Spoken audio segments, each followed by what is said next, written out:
Bacaan Injil di dalam Lukas 15 ayat 11 sampai dengan yang ke-32, perumpamaan tentang anak yang hilang. Yesus berkata lagi, seseorang mempunyai 2 anak laki-laki, kata yang bungsu kepada ayahnya, "Bapa, berikanlah kepadaku bagian harta milik yang menjadi hakku." Lalu ayahnya membagi-bagikan hartanya di antara mereka. Beberapa hari kemudian anak bungsu itu menjual seluruh bagiannya itu lalu pergi ke negeri yang jauh. Di sana ia memboroskan harta miliknya itu dengan hidup berfoya-foya. Setelah dihabiskannya semuanya, timbullah bencana, kelaparan di negeri itu dan ia pun mulai melarat. Ia pun pergi dan menggantungkan hidupnya pada seorang warga negeri itu. Orang itu menyuruh dia ke ladang untuk menjaga babinya. Ia ingin mengisi perutnya dengan ampas yang menjadi makanan babi itu, tetapi tidak seorang pun yang memberikannya kepada dia. Lalu ia menyadari keadaannya, katanya, "Betapa banyaknya orang upahan Bapakku yang berlimpah-limpah makanannya, tetapi aku di sini mati kelaparan. Aku akan bangkit dan pergi kepada Bapakku dan berkata kepadanya, Bapa, aku telah berdosa terhadap sorga dan terhadap Bapa, aku tidak layak lagi disebut anak Bapa. Jadikanlah aku sebagai salah seorang upahan Bapa." Lalu bangkitlah ia dan pergi kepada ayahnya. Ketika ia masih jauh, ayahnya telah melihatnya, lalu tergeraklah hatinya oleh belas kasihan. Ayahnya berlari menemui dia, lalu merangkul dan mencium dia. Kata anak itu kepadanya, "Bapa, aku telah berdosa terhadap surga dan terhadap Bapa. Aku tidak layak lagi disebut anak Bapa." Namun ayah itu berkata kepada hamba-hambanya, "Lekaslah, bawa kemari jubah yang terbaik. Pakaikanlah itu kepadanya dan kenakanlah cincin pada jarinya dan sepatu pada kakinya. Ambillah anak lembu yang gemuk itu, sembelihlah, dan marilah kita makan dan bersukaria. Sebab anakku ini telah mati dan kini hidup kembali, ia telah hilang dan kini ditemukan kembali." Lalu mulailah mereka bersukaria. Sementara itu anaknya yang sulung berada di ladang.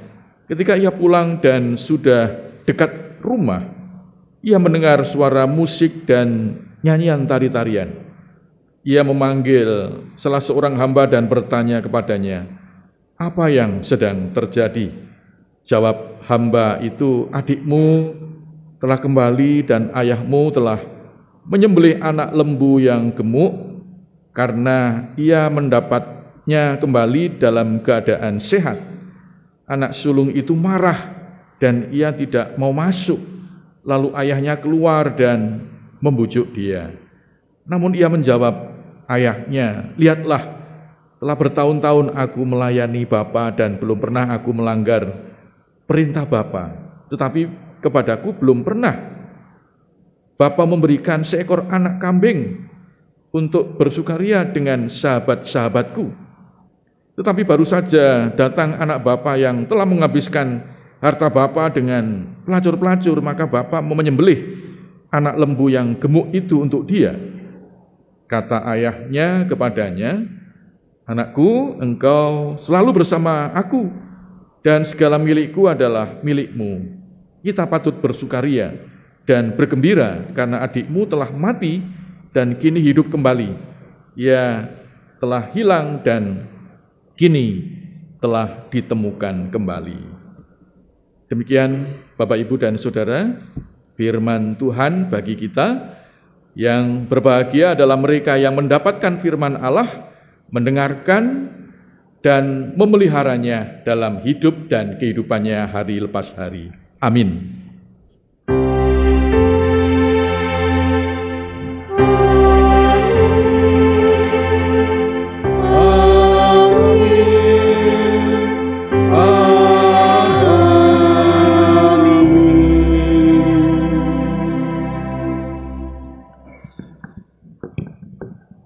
Kita semua adalah ciptaan baru. Yang lama sudah berlalu, yang baru sudah datang. Shalom Bapak Ibu, puji nama Tuhan, kita boleh beribadah pada hari ini di tengah-tengah riuh rendah liburan ya, yang kita lihat dan kita saksikan, kita alami di tengah-tengah kehidupan kita. Dan saya hari ini sangat kagum dengan panjenengan semua, karena panjenengan semua adalah orang yang tahan, ya, tahan tidak lungo. Yang lain pada sudah pasang status di sini, di sini, di sini. Panjenengan sik kerasan di Sidoarjo, ya. Tapi tidak tahu setelah ibadah ini apa yang terjadi. Saya kurang tahu. Saya hanya ingin nyangoni donga, muga-muga kita semua diberi kesehatan dan keselamatan. Bapak Ibu sekalian yang terkasih, memang hari-hari ini kita diperhadapkan pada 3 hari raya besar ya. Ramadan, intinya juga mengekang ya, mengekang diri. Kemarin nyepi juga intinya mengekang diri. Dan Prapaskah selama 40 hari kita juga mengekang diri. Jadi benang merahnya itu ya, titik temunya itu ada ya Bapak Ibu dan saudara-saudara, bahwa masa-masa Prapaskah ini yang berkelindan dengan Nyepi dan Ramadan pada dasarnya adalah mendorong dan mengajak kepada kita untuk menjadi pribadi yang mampu mengekang diri, menata diri, mengarahkan diri. Sehingga dengan itu semua kita bisa terus merasakan pembaruan hidup dari waktu ke waktu, terlebih di tengah-tengah dinamika hidup yang penuh dengan tantangan-tantangan baru yang barangkali juga di luar apa yang kita pikirkan, apa yang kita rencanakan, dan apa yang kita prediksikan. Bapak Ibu, saudara semua yang terkasih, barangkali di dalam kehidupan kita, bagi anak-anak yang sekolah, setiap saat kita pasti diperhadapkan dengan tantangan baru. Dulu SMA, sekarang menjadi mahasiswa. Pelajarannya baru, cara belajarnya baru, ilmunya yang baru. Nah, ini juga menuntut bagaimana kita bisa siap dan kuat di tengah-tengah dinamika hidup yang baru. Dalam dunia pekerjaan kita, Bapak Ibu dan saudara-saudara, mungkin di antara kita ada yang pindah ke tempat yang baru, mendapatkan jabatan yang baru, mendapatkan proyek yang baru. Mungkin juga mendapatkan ya, pesaing-pesaing yang baru. Sehingga di situ itu menantang kita untuk bagaimana kita perlu bersikap di tengah-tengah dinamika dan tantangan-tantangan yang baru. Ketika kita berumah tangga, kita juga sebenarnya diperhadapkan pada tantangan-tantangan yang baru. Harus lepas daripada orang tua, mengelola ekonomi secara mandiri, tidak lagi bergantung pada orang tua, malah menjadi gantungan istri dan anak-anak. Dalam persoalan kehidupan pun juga kita acap kali bertemu dengan tantangan-tantangan baru. Sesuatu yang tidak kita prediksi itu terjadi. Tiba-tiba sakit. Ya, tiba-tiba sakit. Ya. Ini memerlukan sebuah ya, sikap, tantangan, dan pola hidup yang baru. Tiba-tiba ada bencana yang di luar prediksi ya. Mungkin saudara-saudara kita di mana Myanmar dan Bangkok pada hari ini begitu luar biasa. Tadi saya mendapat WA minta didoakan gereja-gereja yang ada di Thailand dan juga di Myanmar, karena mereka pada saat ini berhadapan dengan 2 tantangan ya. Kalau sebelumnya mereka bertemu dengan tantangan penguasa yang begitu menekan, sekarang berhadapan dengan bencana. Bapak, Ibu, dan saudara sekalian yang terkasih di dalam Tuhan, inilah tantangan-tantangan yang acap kali sering kita jumpai dalam kehidupan kita, dan bacaan kita pada hari ini memberikan sikap bagaimana hidup kita manakala kita berhadapan dengan tantangan-tantangan baru di dalam perjalanan hidup yang mungkin belum pernah kita prediksi, belum pernah kita pikirkan, dan itu terjadi di tengah-tengah kehidupan kita. Dan bacaan kita di dalam kitab Perjanjian Lama khususnya, kita melihat di sana Yosua sebagai pemimpin bangsa Israel, bagaimana menyikapi tantangan-tantangan baru, apa yang dia lakukan, khususnya dalam peristiwa penting yang merupakan awal baru ketika bangsa Israel mau masuk tanah Kanaan. Apa yang bisa kita lihat, apa yang bisa kita renungkan dari peristiwa di Gilgal yang ada di dalam kitab Yosua pasal 5 yang tadi kita baca bersama-sama. Bapak, Ibu, dan saudara semua yang terkasih di dalam Tuhan, Gilgal adalah sebuah tempat antara Yeriko dan Yordan. Ya, mungkin bisa kita lihat di peta Alkitab kita. Itu ada tempat namanya Gilgal antara Yeriko dengan Sungai Yordan, dan di situ ada peristiwa rohani yang dicatat dalam Alkitab yang menggambarkan sebuah sikap manakala tantangan baru itu diberikan kepada orang-orang Israel. Gilgal sendiri berarti, kalau kita melihat di dalam ayat 9 Bapak, Ibu, dan Saudara, di sana dikatakan bahwa Gilgal berarti Tuhan menghapuskan celah Mesir daripada orang-orang Israel. Tuhan memulihkan dari belenggu kepahitan yang ada di Mesir ketika mereka mau masuk tanah perjanjian. Apa yang bisa kita lihat di dalam kitab Yosua ini, Bapak, Ibu, dan Saudara, manakala orang-orang Israel mau masuk tanah Kanaan dan mereka masuk dalam tempat yang baru, dengan cara baru, sikap yang baru, tentu dengan prinsip-prinsip yang tidak berubah. Yang pertama, Bapak, Ibu, dan saudara sekalian yang terkasih, orang Israel diminta oleh Tuhan untuk melakukan sebuah tradisi penting yang menggambarkan komitmen, kesetiaan, dan tanda iman kepada Tuhan sebagai Allah yang menuntun dan memberkati, yaitu sunat. Selama 40 tahun mereka perjalanan dari tanah Mesir menuju tanah Kanaan. Generasi kedua atau generasi anak-anak yang dulu memulai perjalanan ini lali gak disunat, ya, lali gak disunat atau lupa untuk disunat.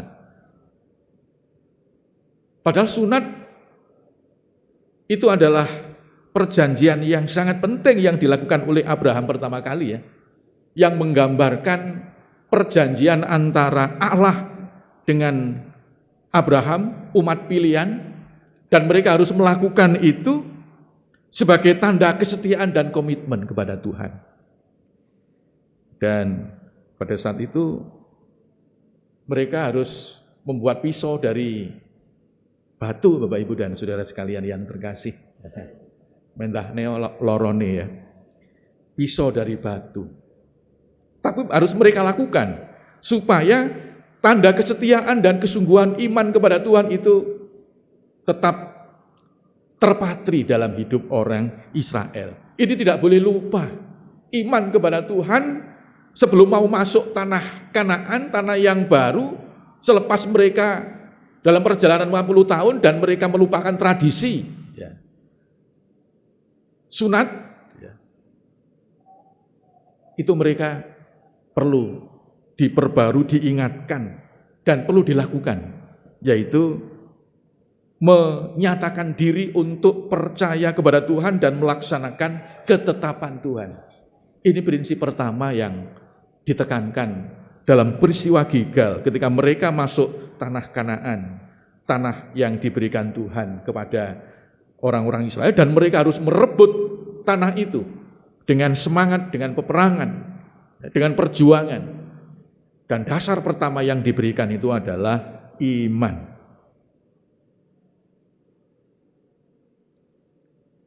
Bapak, Ibu, dan saudara sekalian yang terkasih dalam Tuhan, ini hal pertama yang dilakukan oleh Tuhan terhadap orang-orang Israel melalui Yosua. Jangan sampai lupa, jangan sampai ngelirwake, jangan sampai sudah 40 tahun gak dilakoni. Ini harus dilakukan, Bapak, Ibu, dan saudara sekalian yang terkasih. Iman kepada Tuhan. Dan sunat dalam perjanjian baru sudah dilakukan melalui sunat yang baru dalam iman kepada Yesus yang telah menebus kita dalam kematian dan kebangkitannya. Iman kepada Yesus menanggalkan perilaku lama, ya, kehidupan yang lama, itulah yang menjadi sunat baru era kita. Tapi prinsipnya sama, yaitu iman dan percaya kepada Tuhan. Bapak, Ibu, dan saudara sekalian yang terkasih, hidup yang kita alami dan kita jalani, dinamikanya begitu luar biasa. Dimanapun tidak ada dinamika, semuanya ada dinamika. Dalam keluarga, dalam gereja, dalam dunia kerja, dalam membina dan merawat anak-anak kita. Dimanapun Bapak, Ibu, dan saudara-saudara, dinamika itu pasti ada. Tapi apakah kita meletakkan prinsip iman ini dalam hidup dan kehidupan kita? Jangan sampai seperti bangsa Israel yang melupakan 40 tahun. Tidak diopeni imannya kepada Tuhan. Tidak diopeni ya tradisi yang sudah ditetapkan oleh Tuhan, sehingga harus diingatkan kembali oleh Tuhan melalui Yosua. Bapak, Ibu, dan saudara sekalian yang terkasih, mari dalam segala tantangan kehidupan, mungkin kita melupakan iman dan percaya kita kepada Allah, mungkin juga anak-anak kita lupa terhadap iman dan kepada Tuhan. Saatnya kita diingatkan kembali prinsip iman menjadi yang fokus, yang pokok di dalam perjuangan kita, dalam kehidupan yang kita alami dan kita jalani. Yang kedua, Bapak, Ibu, dan saudara sekalian yang terkasih di dalam Tuhan, adalah peristiwa Paskah. Gilgal adalah peristiwa di mana bangsa Israel pertama kali mereka merayakan Paskah. Di dalam Yosua 5 ayat 10 sampai dengan yang ke-11, di sana dikatakan, sementara mereka berkemah di Gilgal, orang Israel itu merayakan Paskah pada hari yang ke-14 bulan itu pada waktu petang di dataran Yeriko. Lalu pada hari sesudah Paskah mereka makan hasil negeri itu, yaitu roti yang tidak beragi dan roti yang tidak beragi dan bertih gandum pada hari itu juga. Bapak, Ibu, dan saudara sekalian yang terkasih di dalam Tuhan, ini adalah peristiwa mengingat bahwa Allah telah membebaskan bangsa Israel dari penindasan Mesir, dan itu dirayakan dalam kehidupan orang-orang Israel ketika mereka memasuki tanah Kanaan. Pembebasan, peristiwa kemenangan, peristiwa bahwa Allah berkarya menuntun dan memberkati orang Israel. Inilah yang menjadi kekuatan orang-orang Israel, sehingga mereka ketika mau menghadapi perebutan tanah Kanaan ya, yang sangat berat karena mereka harus berhadapan dengan banyak bangsa-bangsa, mereka diingatkan kembali, jangan takut, ya, jangan takut. Rayakanlah peristiwa kemenanganmu. 40 tahun yang lalu mereka berhadapan dengan orang-orang Mesir yang sangat kejam. Ya. Mereka berhadapan dengan orang-orang Mesir yang telah menindas mereka. Ya. Tapi di sana mereka tidak berjuang sendirian. Allah mendampingi dengan berbagai karya. Ada 10 tulah yang dinyatakan. Dan itu adalah karya Allah dan memampukan dan menguatkan mereka untuk terus maju menghadapi tantangan yang ada di depan mereka. Mereka merayakan peristiwa itu ya, Bapak Ibu dan Saudara sekalian. Mereka merayakan peristiwa itu. Di situ mereka jadi terinternalisasi bahwa Allah itu berkarya dalam hidup mereka. Bapak Ibu dan Saudara sekalian yang terkasih di dalam Tuhan, dalam hidup kita tidak jarang berbagai tantangan kita hadapi. Mari kita selalu mengenang masa-masa kemenangan kita. Saya yakin di antara kita itu semuanya pernah mengalami satu peristiwa di mana Tuhan memenangkan dalam hidup kita. Rayakanlah itu. Dan biarlah itu menjadi pengingat seperti orang-orang Israel ketika mereka mau merebut tanah Kanaan. Dirayakan, diingat, disyukuri karena Allah yang telah memenangkan kita di masa yang lalu, itu juga akan memenangkan kita di masa yang akan datang. Itulah yang membuat kita berbesar hati ya Bapak Ibu. Berbesar hati. Berbesar hati manakala mungkin ada di antara kita yang mengalami masalah yang berat ketika berhadapan dengan anak, saudara, kepahitan-kepahitan, sakit, kegagalan-kegagalan dalam berbagai macam usaha. Ingat dan rayakan, Allah Sang Pembebas itu tidak hanya membebaskan kita di masa yang lampau, tapi Allah yang membebaskan kita itu adalah Allah yang tetap berkarya pada saat sekarang ini. Allah tidak berhenti berkarya, tetapi Allah tetap berkarya menguatkan dan memulihkan kita. Selanjutnya Bapak Ibu dan Saudara sekalian yang terkasih di dalam Tuhan, Tuhan juga terus memperhadapkan kita dengan tantangan-tantangan baru, tetapi juga menuntut kita untuk berkarya dengan tantangan-tantangan baru, menyesuaikan diri dengan tantangan-tantangan baru. Di dalam ayatnya yang ke-12, lalu berhentilah manna itu pada keesokan harinya setelah mereka makan hasil negeri itu. Jadi orang Israel tidak beroleh manna lagi, tetapi dalam tahun itu mereka makan yang dihasilkan tanah Kanaan. Ya, jadi Bapak Ibu dan saudara-saudara, di dalam ayat ini dinyatakan kepada kita bahwa ketika mereka masuk tanah Kanaan, orang-orang Israel ini jadi tidak terima dari atas langsung ya. Tidak hanya mana, pundi Gusti. Tapi Tuhan juga memberdayakan mereka. Kalau dalam perjalanan memang Tuhan melihat kita ini sakno adoh ya, abot perjalanan nandur, nanti juga itu nanti akan dilewati sehingga langsung makanan dari atas itu diberikan. Tapi ketika mereka masuk tanah Kanaan, ini loh tanah yang kuberikan kepadamu dan kamu harus mengolah dan mengelolanya. Ya. Dari kacamata manusia itu abot. Waduh kok ternyata saya harus bekerja begini-begini. Tapi dari kacamata Tuhan sebenarnya Tuhan memberikan kemampuan kepada kita. Tuhan mempercayakan kepada kita. Sudah kuat dan sudah mampu kita untuk melangkah dan berkarya. Ya. Tidak jarang dari sudut pandang kacamata kita melihat segala tantangan dalam kehidupan kita ini sebagai suatu beban. Ya.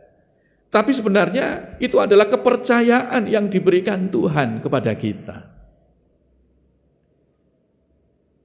Kalau gereja kita sekarang sedang membangun, dulu kita minta tanah sudah diberikan tanah, sekarang diberikan kesempatan membangun. Ini sebagai beban atau sebagai kepercayaan Bapak Ibu?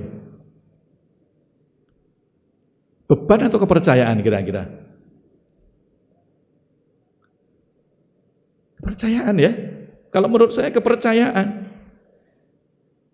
Mungkin melihat warta gereja dan melihat berita pembangunan, cik, utangi kok akeh gereja iki. Ya. Itu adalah kepercayaan yang diberikan Tuhan kepada kita. Kalau kita melihat semuanya ini sebagai sebuah kepercayaan Bapak Ibu dan saudara-saudara, berat atau ringan kira-kira? Ya. Rasanya kok ringan ya? Ringan apa berat Bapak Ibu? Ringan apa berat? Kok angel jawabnya? Abot itu ya. Ringan Bapak Ibu dan saudara-saudara, mestinya ringan. Bersukacita ya. Apa yang panjenengan doakan selama 30 tahun lebih dijawab oleh Tuhan. Itu adalah sebuah kepercayaan. Karena itu Bapak Ibu dan saudara sekalian yang terkasih di dalam Tuhan, seperti orang-orang Israel, mungkin mereka selama ini wis dikei dari atas langsung, tapi sekarang mereka diberdayakan oleh Tuhan, diberi kesempatan oleh Tuhan, dan diberi kepercayaan oleh Tuhan untuk berkarya dan berbuah. Bapak Ibu dan saudara sekalian yang terkasih, selanjutnya di dalam kisah yang kita baca khususnya di dalam ayat 15 ya. Di sana dikatakan, dan panglima bala tentara Tuhan itu berkata kepada Yosua, tanggalkanlah kasutmu dari kakimu sebab tempat engkau berdiri itu kudus. Dan Yosua berbuat demikian.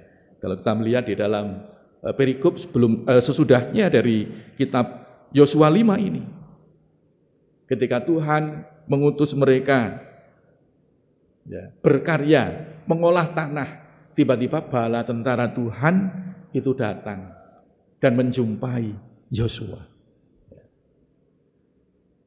Mereka tidak dibiarkan sendirian, tapi mereka disertai, ditemani bala tentara Tuhan yang memberi pendampingan dalam perjuangan Yosua ini dan bangsa Israel. Bapak Ibu dan saudara sekalian yang terkasih, dalam segala macam dinamika kehidupan kita, tantangan begitu berat. Seperti orang-orang Israel menuju tanah Kanaan dan ternyata tidak langsung masuk. Tapi mereka juga ternyata harus masih terus berjuang, merebut dari bangsa ini dan itu. Tuhan tidak lagi memberikan dari atasnya nyoh, tapi mereka harus bekerja.